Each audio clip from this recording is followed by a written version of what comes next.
আমাদের জামাতের ভাইদের এত তলে তলে জলে জামাতের আমির বলল ভারত নাকশ হয়, অখুশি হয়। এরকম কোনো কাজ জামাত কখনো রাজনীতিতে করবে না।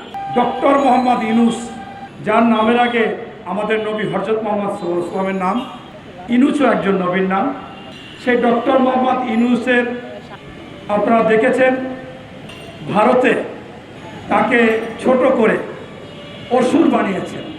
তার প্রতিবাদে জাতিসংঘ সহ সকলে এই দাবিতে সত্যিকার অর্থেই এই ফ্যাসিস্ট বিরোধী আন্দোলনে যারা জিয়ার সৈনিক হিসাবে কাজ করেছে, আমি যাদেরকে সবসময় পেয়েছি, যখন কেউ রাস্তায় নামতে সাহস পেত না তারা নেমেছে। সেই সংগঠনের জাতির বিবেক তো আছি।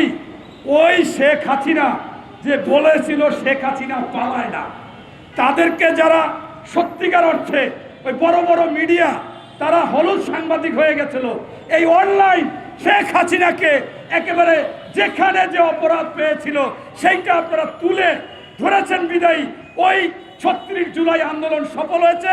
এবং ওই শেখ হাসিনা যে বলছিল শেখ হাসিনা পালায় না, সে পালিয়ে যেতে বাধ্য হয়েছে। আপনার আজকে ডক্টর মোহাম্মদ ইউনূসকে কেন অসুর বানায়?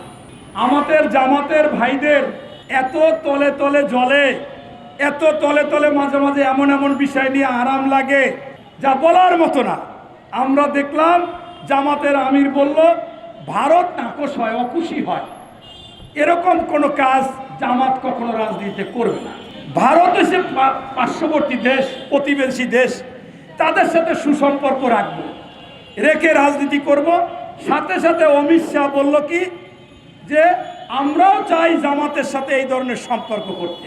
দুই দেশের পেপারে আসলো, অর্থাৎ একটা নত ঝানু পররাষ্ট্রনীতি।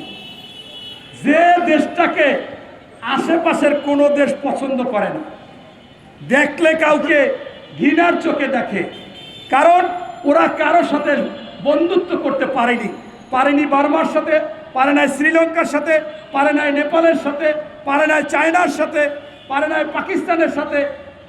সেই দেশটা বাংলাদেশকেও কখনো ভালো চোখে দেখেনি। এখানে লুটে পুটে নিয়েছে এবং আমাদের সাবেক প্রধানমন্ত্রী বলেছে ভারতকে যা দিয়েছি আর কিছু দেওয়ার মতো নাই, সব দিয়েছি।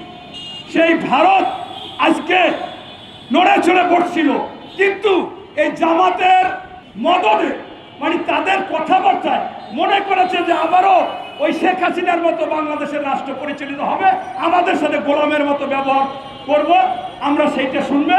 সেই জন্য আজকে বিশ্ববরণ্য আপনার নোবেল বিজয়ী, যেখানে সারা বিশ্ব তাকে সম্মান করে, তাকে অসুর বানিয়ে মানুষের আরেকজন ওদের দেবতা সে পা দিয়ে সেখানে পড়াচ্ছে।